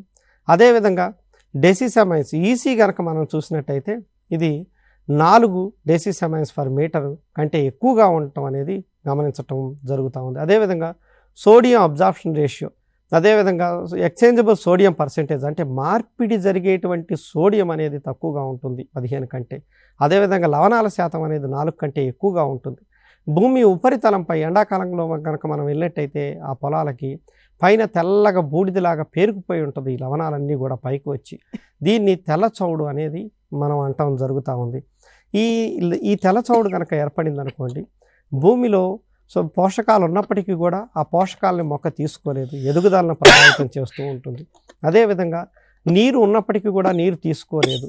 అటువంటి పరిస్థితులు అనేది ఈ తెల్ల చౌడు వల్ల మనకి ఏర్పడుతూ ఉంటుంది. అదేవిధంగా మిగిలిన సూక్ష్మ పోషకాలు, అదేవిధంగా కొన్ని రకాలైనటువంటి స్థూల పోషకాలు కూడా లోపం అనేది కూడా ఈ నేలల్లో కనపడుతూ ఉంటుంది. ఎందుకంటే ఈ కాల్షియం కనుక ఎక్కువగా ఉందనుకోండి, ఆ కాల్షియము ఈ భాస్వరం లాంటి దాంట్ని పట్టేసుకుని కాల్షియం ఫాస్ఫేట్ కింద మారుతూ ఉంటుంది. దానివల్ల లభ్యత అనేది, కొన్ని రకాలైనటువంటి పోషకాల లభ్యత అనేది కూడా తక్కువగా ఉండి ఆ నేలల్లో కనుక మనం విత్తనం వేసామనుకోండి, ఆ విత్తనం సరిగా మొలవదు. ఎందుకంటే దాని చుట్టూరు ఉప్పు ఉంది. ఉప్పు ఉండటం వల్ల ఉప్పులో కనుక మనం ఏదైనా ఒక విత్తనం కానీ ఏదైనా పెట్టామనుకోండి, అది సరిగా మొలవదు. ఉప్పులో ఏదైనా నీరు కూడా తీసుకోలేని పరిస్థితి అనేది ఏర్పడుతూ ఉంటుంది. కాబట్టి అది మొక్క మొలవదు. ఏదైనా కొన్ని మొక్కలు మొలిసినప్పటికీ కూడా ఆ ఎదుగుదల అనేది సరిగా ఉండదు. అదేవిధంగా వేరు వ్యవస్థ కూడా సరిగా అభివృద్ధి చెందకపోవటం, ఆ మొక్కలు కూడా కుచించుకుపోయినట్టు ఉండటం, అది కొన్నిసార్లు చూసినట్టయితే అవి ఆకులు కూడా ఎక్కువ తీవ్రత ఎక్కువగా ఉన్నప్పుడు ఆకులు రాలిపోవటం, ఆకులు చివరి నుంచి ఎండిపోవటం అనే లక్షణాలు కూడా ఈ తెల్లచౌడు నేలలో మనం గమనించవచ్చు. ఈ తెల్లచౌడు నేలను గుర్తించడానికి ఒకటే, ఎండాకాలంలో అవి గట్టి పడిపోయినట్టు ఉండటం, తెల్లని పొరలాగా పైన పేరుకుపోయి ఉండటం అనేది జరుగుతూ ఉంది. ఈ నేలలు కనుక మనం పునరుద్ధరణ కనుక మనం గమనించినట్టయితే దీనికి ఏమీ లేదండి. మడులు ఏదైతే 1 ఎకరం పొలం ఉందనుకోండి, దాన్ని 4 మడులుగా, ఎత్తైనటువంటి మడులుగా చేసుకుని 30 సెంటీమీటర్లు ఎత్తుండేటట్టు మనకి ఏదైతే బండ్స్ ఏవైతే ఉంటాయో అవి ఏర్పాటు చేసుకుని దాంట్లో వర్షపు నీటిని నిలగట్టుకోవాలి. ఏంటంటే కొన్నిసార్లు మనం చెబుతూ ఉంటాం, నీళ్ళు నిలగట్టితే ఆ నీళ్ళల్లో నీళ్ళు నిలగట్టి 1-2 సార్లు కనుక మనం దమ్ము చేసినట్టయితే ఏవైతే పేరుకుపోయినటువంటి లవణాలు ఏవైతే ఉన్నాయో ఆ ఉప్పు ఏదైతే ఉందో అదంతా కూడా కరిగిపోయి భూమిలో లోపల పొరలోకి వెళ్ళిపోవటం అనేది జరుగుతూ ఉంటుందని మనం చెబుతూ ఉంటాం. చెప్పగానే రైతు సోదరులు తమ బోరు బావుల్లో ఉన్నటువంటి నీరు వాడటం అనేది జరుగుతూ ఉంది. కొన్నిసార్లు ఏంటంటే ఆ భూమి ఏర్పడటానికి ఆ చౌడు అనేది పేరుకుపోవటానికి కారణమే ఆ నీరు కావచ్చు, సాగునీరు కావచ్చు. అంటే సాగునీరు ఉప్పు నీరు అయితే ఆ ఉప్పు ఏళ్ల తరబడి ఆ నీరునే ఉపయోగిస్తూ ఉంటే కూడా ఈ చౌడు పోయే ప్రమాదం ఉంది. అటువంటి పరిస్థితుల్లో రైతు సోదరులు తప్పనిసరిగా తాము ఎందుకు ఏర్పడింది, అదేవిధంగా తాము ఒకవేళ నీటి ద్వారా, ఆ బోరులో ఉన్నటువంటి నీటి ద్వారా కనుక మనం ఈ పునరుద్ధరణ చేసుకోవాలనుకున్నట్టయితే తప్పనిసరిగా ఆ సాగునీటిని కూడా పరీక్ష చేసుకుని అది అనుకూలంగా ఉంటుందా లేదా అనే దాని ప్రకారం మాత్రమే వాడుకోవాలి. లేనట్టయితే మనకి ఎప్పుడైతే బాగా వర్షాలు పడతాయో అప్పుడు ఈ వర్షపు నీటిని నిలగట్టుకుని బాగా దమ్ము చేసినట్టయితే ఆ పేరుకున్నటువంటి లవణాలన్నీ కూడా కరిగిపోయి అది భూగర్భంలోకి, భూమి లోపల పొరల్లోకి వెళ్ళిపోవటం అనేది జరుగుతూ ఉంది. ఇంకా ఏదన్నా కనుక నీరు కనుక మిగిలి ఉన్నట్టయితే 2-3 రోజుల తర్వాత కూడా ఇంకా ఏమైనా నీరు ఉన్నట్టయితే దాన్ని మురుగునీటి కాలువల ద్వారా బయటికి తీసివేయాల్సినటువంటి అవసరం ఉంది. బయటికి తీసేయమనగానే పక్కనున్న వారి పొలంలో కాకుండా రైతు సోదరులు మురుగునీటి కాలువల ద్వారా బయటికి తీసేసినట్టయితే అది ఏదైతే ఉప్పు పేరుకుపోయినటువంటి ఉప్పు ఏదైతే ఉందో అదంతా కూడా బయట మురుగునీటి కాలువల ద్వారా బయటికి వెళ్ళిపోయేందుకు ఆస్కారం ఉంది. అదేవిధంగా నల్లచౌడు నేలల్లో ఏంటంటే మార్పిడి జరిగేటువంటి సోడియం అనేది 15% కంటే ఎక్కువగా ఉంటుంది. ఈ ఉదజని సూచి ఏదైతే ఉందో అది 8.5 కంటే ఎక్కువగా ఉంటుంది. అదేవిధంగా ఈ లవణాల స్థాయి అనేది 4 కంటే కూడా డెసిసమైన్స్ పర్ మీటర్ కంటే కూడా తక్కువగా ఉంటుంది. ఈ నేలలు మనం చూసినట్టయితే మనకు వర్షాకాలంలో నీరు అనేది అసలు ఇంకదు. తేలికపాటి వర్షాలకు కూడా అది నీరు ఇంకకుండా ఉండిపోవటం, తర్వాత వచ్చేసరికి అది పొలం అంతా కూడా దిగబడుతూ ఉండటం, అటువంటి సమస్యలు మనం ఈ నల్లచౌడు నేలల్లో గమనించవచ్చు. అదేవిధంగా బూడిద నల్లగా పేరుకుపోయి అనేది ఉంటుంది, అవి నల్లగా కనపడతా ఉంటాయి ఆ పంట భూములు కనుక మనం చూసినట్టయితే. ఇటువంటి లక్షణాలు గమనించడం, పంట ఎదుగుదల బాగోపోవటం అనేది నల్లరేగడి నేలల్లో ప్రధానంగా ఈ సమస్య అనేది కనిపిస్తూ ఉంటుంది. కాబట్టి ఈ నేలలు కూడా యాజమాన్యం కనుక మనం గమనించినట్టయితే ప్రధానంగా జిప్సం అనేది వేసుకోవాలి. భూసార పరీక్ష ఫలితాల ఆధారంగా ఎంత మోతాదులో జిప్సం వేయాలనేది లెక్క కట్టుకుని జిప్సం అనేది వేసుకోవాల్సినటువంటి అవసరం ఉంది. కొన్నిసార్లు రైతు సోదరులు అంటారు చౌడు అనగానే వెంటనే జిప్సం వేసేస్తూ ఉంటారు. అలా కాకుండా భూసార పరీక్షలు చేసుకుని ఎంత మోతాదులో జిప్సం వేయాలి, ఏ విధంగా వేయాలి, ఏ గ్రేడు జిప్సం అనేది వేయాలనేది లెక్క కట్టుకుని తదనుగుణంగా కనుక జిప్సం వేసుకున్నట్టయితే దాన్ని వెంటనే పునరుద్ధరించుకోవచ్చు. అదేవిధంగా మనం చెప్పాం, ఇది నల్లగా ఉంది, చౌడు ఉంది, అటువంటి పరిస్థితుల్లో మనకు భూసార పరీక్షల ఫలితాల ఆధారంగా మనం అది నల్ల చౌడు అని నిర్ధారించుకున్నాం. తర్వాత ఎంత మోతాదులో జిప్సం అనేది లెక్కగట్టే వీలు లేని పరిస్థితుల్లో మనం ఏంటంటే 1 నుంచి 2 టన్నులు, 1 నుంచి 2 టన్నులు అంటే 10 క్వింటాల నుంచి 20 క్వింటాల వరకు కూడా ఈ జిప్సం అనేది వేసుకోవాల్సినటువంటి అవసరం ఉంది. జిప్సం వేసేటప్పుడు కూడా రైతు సోదరులు గుర్తించాల్సినది ఏంటంటే, ఎక్కడన్నా ఒక్కోసారి బస్తాలు గడ్డగట్టుకుపోయి ఉంటాయి, చిన్న చిన్న బెడ్డల్లాగా జిప్సం అనేది ఉన్నట్టయితే దాన్ని మొత్తం పగలగట్టుకుని మొత్తం జల్లిడ పట్టుకుని దాన్ని వేసుకోవాలి. వేసుకున్న తర్వాత కూడా భూమిని గొర్రు సహాయంతో దున్నుకుని కలియబెట్టుకుని 2-3 రోజుల పాటు నీళ్ళు నిలగట్టిన తర్వాత అదంతా కూడా ఏదైతే భూమి మట్టి రేణువుల పైన, బంకమన్ను పైన పేరుకుపోయినటువంటి సోడియం ఏదైతే ఉందో అదంతా కూడా ఈ కాల్షియం ద్వారా మార్పిడి జరిగి అదంతా కూడా మురుగునీటి కాలువల ద్వారా బయటికి పంపించేసినట్టయితే, లేదా లోపల పొరలోకి వెళ్ళిపోయింది, 2-3 రోజుల తర్వాత కూడా ఇంకా ఏదైనా కొద్దిగా నీరు ఉన్నట్టయితే అది మురుగునీటి కాలువల ద్వారా బయటికి తీసేసినట్టయితే దాన్ని మనం నివారించుకునేందుకు ఆస్కారం ఉంది. కొన్నిసార్లు మనం చూసినట్టయితే కొన్ని చోట్ల ఆమ్ల నేలలు కూడా మనం గమనించడం జరుగుతూ ఉంది. ముఖ్యంగా మనకి మెదక్, జహీరాబాద్ ఏరియాలోను, అదేవిధంగా ఉమ్మడి ఖమ్మం జిల్లాలో కూడా మనకి అక్కడక్కడ ఈ ఆమ్ల నేలలు అనేది గమనించడం జరుగుతూ ఉంది. ఎర్ర నేలల్లో ఆమ్లత అనేది ఉండే అవకాశం ఉంది కాబట్టి భూసార పరీక్షా ఫలితాల ఆధారంగా అది ఆమ్ల నేలలు అనేది నిర్ధారించినట్లయితే, అది 6.5 కంటే తక్కువగా ఉదజని సూచి కనుక ఉన్నట్టయితే ఆ నేలలను పునరుద్ధరించుకుంటే అధిక దిగుబడులు సాధించేందుకు ఆస్కారం ఉంది. అవసరం ఉన్నప్పుడు అవసరాన్ని బట్టి రైతు సోదరులు భూసార పరీక్ష చేసుకుని నిర్ధారించుకోవచ్చు. లేదా ఆ అవకాశం లేని పక్షంలో కూడా మనకి అది ఆమ్ల నేల అనేది నిర్ధారణ అయినట్లయితే మనకి 2 క్వింటాల వరకు, 1 నుంచి 2 క్వింటాల వరకు కూడా మనం ఈ ఏదైతే సున్నం ఉందో ఆ సున్నం కనుక వేసుకుని బాగా కలియబెట్టుకున్నట్టయితే ఇది ఏదైతే ఆమ్ల నేలలు ఉన్నాయో వాటిని కూడా పునరుద్ధరించుకోవచ్చు. ఓకే సార్, ఇప్పుడు నత్రజని ఉంది, భాస్వరం ఉంది, పొటాషియం ఉంది, ఇలాంటి ఏవైతే ప్రధాన పోషకాలు ఉన్నాయో వీటికి సంబంధించినటువంటి యాజమాన్యం ఏ విధంగా చేయాలి? రైతు మిత్రులు ఎలాంటి జాగ్రత్తలు తీసుకోవాలంటారు? ప్రధానమైనటువంటి పోషకాలు నత్రజని, భాస్వరం, పొటాష్ అనేవి ప్రధానమైనటువంటి స్థూల పోషకాలు. అంటే వీటిని స్థూల పోషకాలని ఎందుకంటాం, ప్రధానమైనటువంటి పోషకాలు ఎందుకంటాం అంటే ఇవి ఎక్కువ మొత్తంలో మొక్కలకి అవసరం అవుతూ ఉంటాయి. తర్వాత ఇవి భూమిలో ఎక్కడ పడితే అక్కడ వీటి లోపాలు అనేవి కూడా కనపడుతూ ఉంటాయి కాబట్టి దీన్ని ప్రధానమైనటువంటి పోషకాలని మనం అనటం అనేది జరుగుతూ ఉంది. ఈ ప్రధాన పోషకాల యాజమాన్యం పైన ప్రత్యేకమైనటువంటి శ్రద్ధ చూపాల్సినటువంటి అవసరం ఎంతైనా ఉంది. నత్రజని ఎరువులు, నత్రజని మనం యూరియా రూపంలో ఎక్కువగా అందించడం అనేది జరుగుతూ ఉంది. ఈ యూరియాని వేసేటప్పుడు రైతు సోదరులు ప్రధానంగా బురద పదును ఉండేటట్టు చూసుకోవాలి. బురద పదును ఉండేటట్టు చూసుకుని వేసుకుని 24 గంటలు లేదా 48 గంటల తర్వాత మాత్రమే నీరు పెట్టుకోవాలి. లేకుంటే నీరు ఎక్కువగా ఉన్న పరిస్థితుల్లో పొలంలో వెంటనే మనం యూరియా లాంటివి కనుక వేసేసినట్టయితే అది నీటిలో కరిగి అది భూగర్భంలోకి వెళ్ళిపోయే, నీటితో పాటు భూగర్భంలోకి లేదా భూమి లోపలి పొరలోకి వెళ్ళిపోయేందుకు ఆస్కారం ఉంది. కాబట్టి దానిపైన రైతు సోదరులు ప్రత్యేకమైనటువంటి శ్రద్ధ చూపాల్సినటువంటి అవసరం ఎంతైనా ఉంది. అదేవిధంగా ఇవి నత్రజని లాంటి ఎరువులని దపాలుగా వేసుకోవాలి, 3-4 దపాలుగా వేసుకోవాలి. అలా కాకుండా మనకి ఏదైతే సిఫార్సు చేసినటువంటి నత్రజని ఎరువులు ఏదైతే ఉందో అదంతటినీ కూడా ఒకేసారి వేసేస్తే అది వోల్టలైజేషన్ లాసెస్ ద్వారా గాలిలో కలిసిపోవటం కానీ, లేదా భూమి లోపల పొరల్లోకి ఇంకిపోవటం, నీటితో పాటు ఇంకిపోవటం, లేదా కరిగిపోయి పక్కనున్న పొలాల్లోకి వెళ్ళిపోవటం, లేదా వేరే కాలువలమ్మటి వెళ్ళిపోవటం అనేది జరుగుతూ ఉంది. కాబట్టి రైతు సోదరులు ఈ నత్రజని ఎరువులు ఏవైతే ఉన్నాయో అవి సిఫార్సు చేసినటువంటి నత్రజని దపాలుగా 3-4 దపాలుగా వేసుకోవాలి. అదేవిధంగా ఒకేసారి కనుక నత్రజని ఎరువులు వేసేస్తే మెత్తదనం అనేది పంటలో ఎక్కువగా పెరిగిపోతూ ఉంటుంది. ఎప్పుడైతే పచ్చదనం అనేది పెరిగిపోతుందో అది చీడపీడల ఉధృతి కూడా పెరిగేందుకు ఆస్కారం ఉంది. కాబట్టి ఆ సిఫార్సు చేసిన ఎరువుల్ని 3-4 దపాలుగా వేసుకోవాలి. అదేవిధంగా భాస్వరపు ఎరువు ఇందాక మనం చెప్పుకున్నట్టు భాస్వరపు ఎరువుని ఎప్పుడూ కూడా పైపాటుగా వేయరాదు. ఏదైతే భాస్వరపు ఎరువు ఎంపిక చేసుకున్నారో అది సింగిల్ సూపర్ ఫాస్ఫేట్ కావచ్చు, లేదా డిఏపి కావచ్చు, దాన్ని అంతటిని కూడా ఒకే దఫాగా ఒకేసారి భూమిలో ఏది చివరి దుక్కిలో విత్తనాన్ని పెట్టడానికంటే ముందు చివరి దుక్కిలో వేసి బాగా కలియదున్నాలి.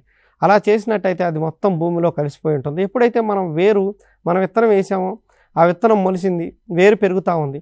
పెరుగుతున్నప్పుడు ఆ వేరుకి భాస్వరం ఎక్కువగా అవసరం అవుతూ ఉంటుంది. వేరు వ్యవస్థ ఎక్కువగా పెరగటానికి భాస్వరం అనేది ఎంతగానో తోడ్పడుతూ ఉంది. కాబట్టి ఏంటి, అక్కడ భాస్వరం మనం ఆల్రెడీ వేసినప్పుడు అది మొత్తం అంతటిని కూడా తీసుకుని వేరు వ్యవస్థ బాగా అభివృద్ధి చెంది అది మొక్క ఎదుగుదలకు ఎంతగానో తోడ్పడుతూ ఉంటుంది. మిగిలిన పోషకాల లభ్యతను కూడా, మిగిలిన పోషకాలను తీసుకునే శక్తి కూడా అది పుంజుకుంటుంది. కాబట్టి రైతు సోదరులు తప్పనిసరిగా ఈ భాస్వరపు ఎరువుల్ని మొత్తం కూడా సిఫార్సు చేసినటువంటి భాస్వరపు ఎరువు మొత్తం కూడా ఒకేసారి మనకి భూమిలో వేసుకుని కలిగి దున్నుకోవాలి. అదేవిధంగా పొటాష్ ఎరువు కనుక మనం చూసినట్టయితే అది బంక మను నేల అయితే, నల్లరేగడి నేలలో కనుక చూసినట్టయితే సిఫార్సు చేసినటువంటి భాస్వరపు ఎరువును అంతటినీ కూడా ఒకేసారి మనం చివరి దుక్కిలో వేసుకోవాలి. అదేవిధంగా తేలికపాటి నేలలు కనుక అయినట్టయితే సిఫార్సు చేసినటువంటి భాస్వరపు ఎరువును, పొటాష్ ఎరువును మనం 2 సమభాగాలుగా చేసుకుని మనం 2 దఫాలుగా ఒక 30 కేజీలు కనుక మనం ఒక ఎకరం పొలానికి కనుక సిఫార్సు చేసినట్టయితే దాన్ని 2 భాగాలుగా చేసుకుని, అంటే 15 కేజీలు ఒక భాగం, 15 కేజీలు ఒక భాగంగా చేసుకుని దాని 15 కేజీలు మొదటి భాగాన్ని దుక్కిలో విత్తనంతో పాటు వేసుకోవాలి. తర్వాత మిగిలిన 15 కేజీలను కనుక మనం చూసినట్టయితే పైపాటుగా మనం పూత దశలో వేసుకోవాల్సినటువంటి అవసరం ఉంది. ఈ విధంగా యాజమాన్యం కనుక చేపట్టినట్టయితే ఏ మొక్కకి ఏ దశలో ఎక్కువ పోషకం, ఆ స్థూల పోషకాలు, ప్రధాన పోషకాలు అవసరం అవుతాయో అది ఇచ్చిన వారం అవుతాం. అదేవిధంగా దాని వేస్టేజ్ని ఏదైతే ఉందో దాని అంతటిని కూడా నివారించిన వారిని అవుతాం. ఓకే. అయితే సార్, రైతు మిత్రులు తెలుసో తెలియకో ఈ ఎరువుల విషయంలో చాలా ఎక్కువ మోతాదులో వాడుతుంటారు. అంటే ఎక్కువ ఎరువులు వాడితే ఎక్కువ దిగుబడి వస్తుంది అనేటువంటిది కూడా నమ్మే వాళ్ళు ఉన్నారు. కాబట్టి ఈ ఎరువుల్ని ఎక్కువ మోతాదులో వాడితే అసలు ఏం జరుగుతుంది? ఎరువులు సాధారణంగా ఏంటంటే మనకి హరిత విప్లవం తర్వాత మాత్రమే మనం ఈ ఎరువుల వాడకం అనేది చేపట్టడం జరిగింది. గతంలో అంతా కూడా సేంద్రియ ఎరువులు వేసి మనం పండించేవారు. మన పెద్దవారంతా కూడా 1970s వరకు కూడా సేంద్రియ ఎరువులతోనే మనం వ్యవసాయం చేయటం జరిగింది. అప్పుడు పెరిగినటువంటి జనాభా, ఆహారపు అవసరాల దృష్ట్యా ఈ రసాయన ఎరువులు వాడాల్సినటువంటి తప్పనిసరి పరిస్థితి అనేది ఏర్పడటం జరిగింది. అయితే ఈ రసాయన ఎరువులు వాడుతూ ఉన్నాం, కానీ మనకి 17 రకాలైనటువంటి పోషకాలు మొక్కకి అవసరం కాగా కేవలం 3-4 రకాలైనటువంటి పోషకాలకు సంబంధించిన ఎరువులు మాత్రమే విపరీతంగా వాడుతూ ఉన్నారు. మిగిలినటువంటి పోషకాలన్నిటిని కూడా నిర్లక్ష్యం చేస్తూ ఉన్నారు. అది ప్రధానమైనటువంటి సమస్య. ఎప్పుడైతే మనం ఏదైనా ఒక పోషకాన్ని ఎక్కువ వేసేసామో అది పోషకాల సమతుల్యత భూమిలో దెబ్బతినటం అనేది జరుగుతూ ఉంది. తదనుగుణంగా అది మిగిలిన పోషకాల లభ్యతను కూడా తగ్గిస్తూ ఉంది. కాబట్టి రైతు సోదరులు పోషకాల సమతుల్యత అనేది తప్పనిసరిగా పాటించాలి. ఏ పోషకం ఎప్పుడు ఏ రూపంలో ఎక్కడ వేయాలి, ఎంత మోతాదులో వేయాలి, ఏ విధానంలో వేయాలనే దానిపైన ప్రత్యేకమైనటువంటి అవగాహన కలిగి ఉంచాలి. ఎంపిక చేసుకునేటువంటి నత్రజని యూరియా రూపంలో ఉంది, అమోనియం సల్ఫేట్ రూపంలో ఉంది, తర్వాత సోడియం నైట్రేట్ రూపంలో ఉంది, వివిధ రకాలైనటువంటి రూపాల్లో ఉంది. ఏ రకమైనటువంటి సోర్సు ద్వారా మనం మొక్కకు అందించాలి, అదేవిధంగా అది ఎప్పుడు ఎంత మోతాదులో, ఏ రూపంలో, ఏ విధానంలో, ఎక్కడ వేయాలనే దానిపైన కూడా ప్రత్యేకమైనటువంటి అవగాహన కలిగి ఉండాలి. విపరీతంగా కనుక మందులు విచ్చలవిడితనం అనేది ఎప్పుడైతే పెరుగుతుందో అప్పుడు అన్ని రకాలైనటువంటి సమస్యలు అనేది పెరుగుతూ ఉంటుంది. ఎప్పుడైనా నత్రజని ఎరువులు ఉన్నాయి, ఇప్పుడు ఎక్కువ వేసేసాం, ఒకేసారి ఎక్కువగా కనుక వేసినట్టయితే అది మెత్తదనం అనేది పంటలో పెరిగిపోయేందుకు ఆస్కారం ఉంది.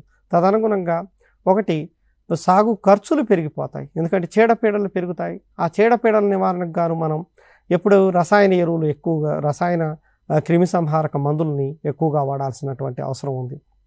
ఆ క్రిమి సంహారక అవశేషాలు కూడా మన పంట ఉత్పత్తుల్లో ఉండేందుకు ఆస్కారం ఉంది.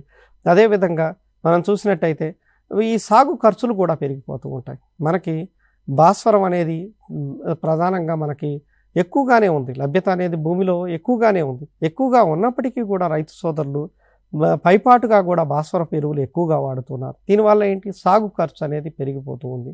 తర్వాత ఇందాక మనం అనుకున్నట్టు ఈ సూక్ష్మ పోషకాల లభ్యత కూడా తగ్గిపోయేందుకు ఆస్కారం ఉంది. కాబట్టి రైతు సోదరులు ఏ పోషకాన్ని ఎంత మోతాదులో ఎప్పుడు వేయాలనేది భూసార పరీక్షలు చేయించుకొని తదనుగుణంగా నిర్ధారించుకొని ఆ మోతాదులో కనుక వాడినట్టయితే సుస్థిరమైనటువంటి దిగుబడులు సాధించడంతో పాటు తర్వాత తరాల వారికి సారవంతమైనటువంటి నేలను అందించేందుకు ఆస్కారం ఉంది. పోషకాల సమతుల్యతను కూడా మనం పాటించిన వారు అవుతాం. ఓకే సార్, ఇప్పుడు వీటన్నిటి గురించి చెప్పారు. ద్వితీయ శ్రేణి పోషకాలు అవి ఏంటి వాటి యాజమాన్యం గురించి కూడా ఒకసారి. ద్వితీయ శ్రేణి పోషకాలు కనుక మనం చూసినట్టయితే కాల్షియం, మెగ్నీషియం, గంధకం, ఈ మూడింటిని ద్వితీయ శ్రేణి పోషకాలని అంటాం. తేలికపాటి నేలల్లో ఈ పోషకాలు అనేది చాలా కొంచెం తక్కువగా ఉండటం అనేది జరుగుతూ ఉంది. ముఖ్యంగా మనకి ఎప్పుడైతే పప్పుధాన్య పంటలకు కనుక చూసినట్టయితే, లేదా మనకి ఈ నూనె గింజ పంటలకి కనుక చూసినట్టయితే ఈ పోషకాల ఆవశ్యకత అనేది చాలా ఎక్కువగా ఉంది. కాబట్టి ఎక్కడైతే పప్పుధాన్య పంటలు సాగు చేస్తూ ఉన్నారో లేదా ఈ నూనె గింజ పంటలు సాగు చేస్తూ ఉన్నారో వారు తప్పనిసరిగా ఈ కాల్షియము అదేవిధంగా గంధకం లాంటి పోషకాలను కూడా అందించాల్సినటువంటి అవసరం ఉంది. దీనికి గాను రైతు సోదరులు ఏదైతే సిఫారసు చేసినటువంటి భాస్వరపు ఎరువు ఏదైతే ఉందో దాన్ని సింగిల్ సూపర్ ఫాస్ఫేట్ రూపంలో వేసుకోవాల్సినటువంటి అవసరం ఉంది. ఈ సింగిల్ సూపర్ ఫాస్ఫేట్లో భాస్వరంతో పాటు కాల్షియము అదేవిధంగా గంధకము కూడా ఉంటుంది. కాబట్టి అది ఆయా మొక్కల ఎదుగుదలకు ఎంతగానో తోడ్పడుతూ ఉంటుంది. కాబట్టి ఈ కాల్షియము గట్టిదనానికి తోడ్పడుతూ ఉంటుంది, అదేవిధంగా కణజాలాల అభివృద్ధికి తోడ్పడుతూ ఉంటుంది. అదేవిధంగా సల్ఫర్, మనం గంధకం కనుక చూసినట్టయితే అది నూనె ఉత్పత్తికి ఎంతగానో తోడ్పడుతూ ఉంటుంది. కాబట్టి ఆ పంటలు సాగు చేసేటువంటి రైతుల సోదరులు తప్పనిసరిగా ఈ గంధకము అదేవిధంగా కాల్షియము, మెగ్నీషియం లాంటి పోషకాలను కూడా అందించేందుకు ప్రత్యేకమైనటువంటి శ్రద్ధ చూపాలి. ముఖ్యంగా మనం చూసినట్టయితే వేరుశెనగకి ఈ పోషకాలు ఎంతగానో అవసరం అవుతూ ఉంటాయి. కాబట్టి రైతు సోదరులు ఏదైతే సిఫారసు చేసినటువంటి భాస్వరపు ఎరువు ఏదైతే ఉందో దాన్ని కనీసం ఒక 100 కేజీలు సింగిల్ సూపర్ ఫాస్ఫేట్ రూపంలో వేసుకోవాల్సి ఉంటుంది ఒక ఎకరానికి వచ్చేసరికి. అదేవిధంగా ఓడలు ఎప్పుడైతే దిగుతూ ఉంటాయో, ఆ వేరుశెనగ ఓడలు పూత దశలో ఓడలు దిగుతూ ఉన్న సమయంలో ఒక 200 కేజీల జిప్సమ్ను కూడా వేసుకోవాల్సినటువంటి అవసరం ఉంది. అప్పుడు ఆ కాయలు గట్టిగా నాణ్యంగా పెరిగేందుకు అవకాశం ఉంది. పంట దిగుబడి పెరగడంతో పాటు నూనె దిగుబడి కూడా పెరిగేందుకు ఆస్కారం ఉంది. కాబట్టి ఈ ద్వితీయ శ్రేణి పోషకాలపైన కూడా రైతు సోదరులు దృష్టి పెట్టాల్సిన అవసరం ఉంది. ఓకే, ఇంకా సూక్ష్మ పోషకాల సంగతి ఏంటి సార్? వాటి యాజమాన్యం ఏ విధంగా చేయాలి? ఈ సూక్ష్మ పోషకాలు అంటే అవి తక్కువ పరిమాణంలో మొక్క ఎదుగుదలకి అవసరం అవుతూ ఉంటాయి. అవి కూడా ఈ స్థూల పోషకాలనే చాలా ప్రాముఖ్యత పొందినవి. అవి కూడా మొక్క ఎదుగుదలకు ఎంతగానో అవసరం. కాకపోతే ఏంటంటే అవి తక్కువ పరిమాణంలో అవసరం అవుతూ ఉంటాయి. ప్రధానంగా ఈ సూక్ష్మ పోషకాలు కనుక మనం చూసినట్టయితే జింకు, ఇనుము, కాపరు, ఐరన్, మ్యాంగనీసు, అదేవిధంగా మనకి బోరాను, మాలిబ్డినం, క్లోరిను, నికెలు, ఇవన్నీ కూడా మనకి ఈ సూక్ష్మ పోషకాలుగా మనం చెప్పుకుంటూ ఉంటాం. తక్కువ పరిమాణంలో అవసరం అవుతూ ఉంటాయి. అదేవిధంగా ఎంజైమ్స్ ఉత్ప్రేరకాలుగా ఈ సూక్ష్మ పోషకాలు ఎంతగానో తోడ్పడుతూ ఉంటాయి. మనకి మానవ దేహంలో ఏదైతే నాడీ వ్యవస్థ ఉందో, అదేవిధంగా మొక్కల్లో కొన్ని రకాలైనటువంటి హార్మోన్స్, ఎంజైమ్స్ అనేవి వ్యవస్థ మొత్తాన్ని కూడా కంట్రోల్ చేస్తూ ఉంటాయి. వాటి ఉత్ప్రేరకాలుగా వాటి ప్రొడక్షన్కి ఇవి ఎంతగానో తోడ్పడుతూ ఉంటాయి ఈ సూక్ష్మ పోషకాలు అనేవి.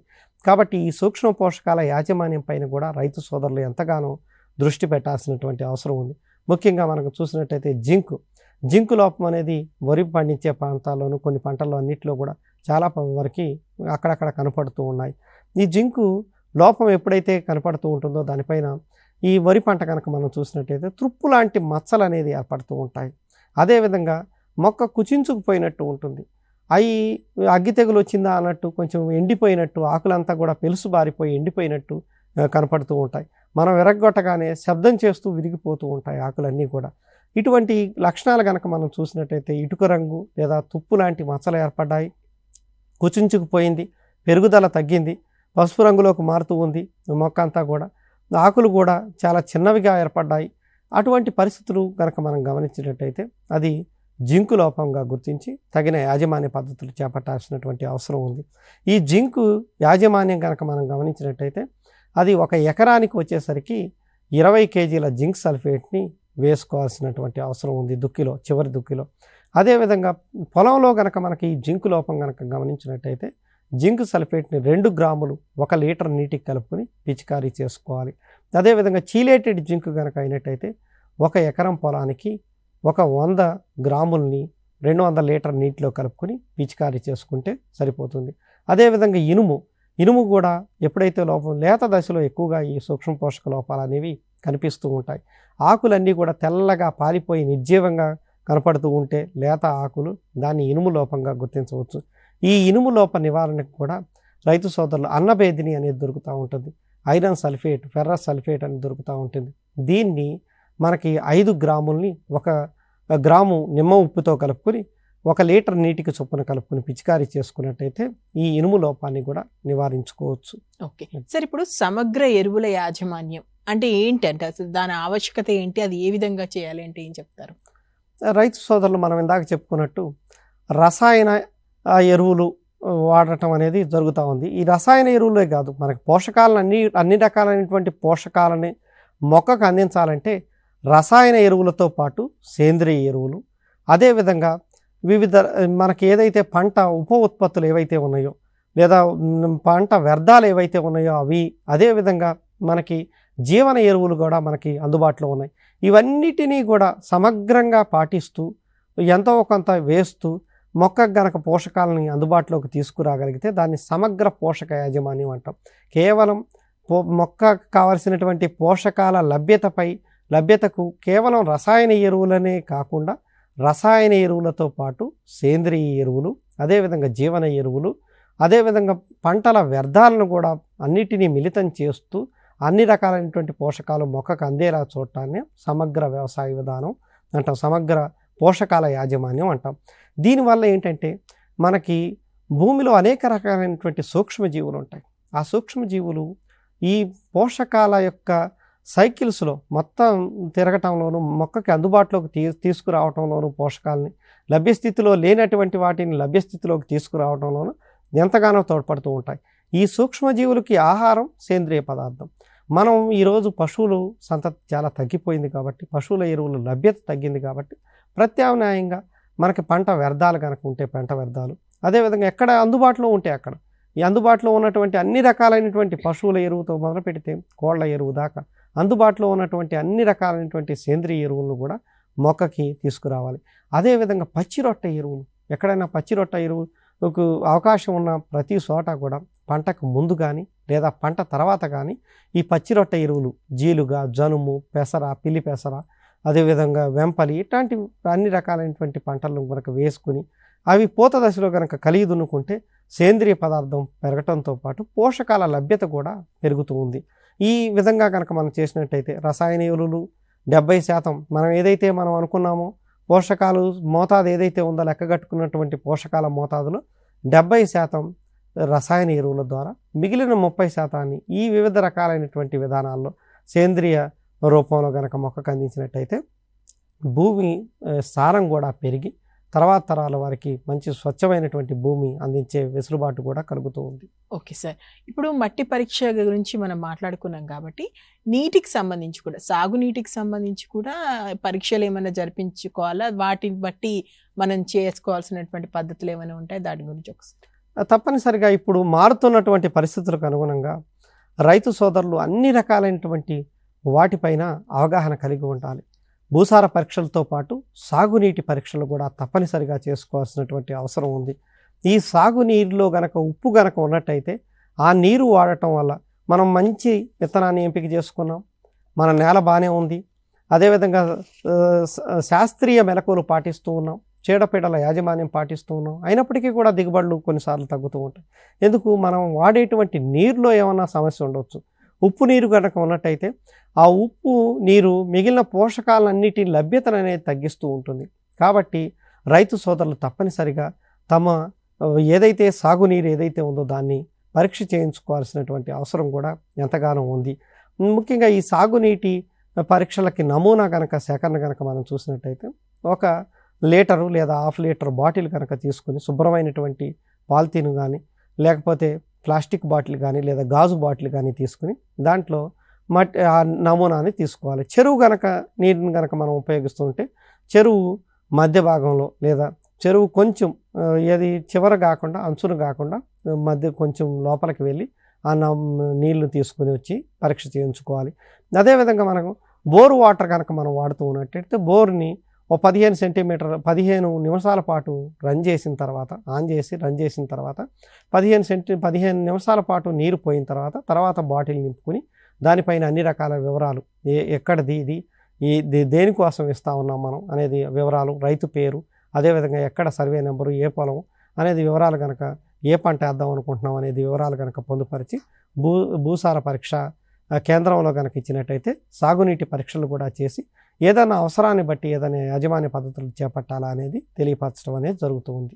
ఓకే సార్, చివరిగా రైతు మిత్రుల్ని మీరు చూస్తుంటారు, రెగ్యులర్గా కలుస్తుంటారు కాబట్టి ఈ భూ సేకరణలో కానీ లేదా పరీక్షలు చేయించుకోవడంలో కానీ మీరు అన్నట్టు నీటి పరీక్షల్లో కానీ ఎక్కడ ఎక్కువగా రైతు మిత్రులు తప్పిదాలు చేస్తున్నారు? ఒకసారి ఇప్పటివరకు మీరు అనేక విషయాలు చెప్పారు, క్లుప్తంగా మరొకసారి వివరిస్తారు.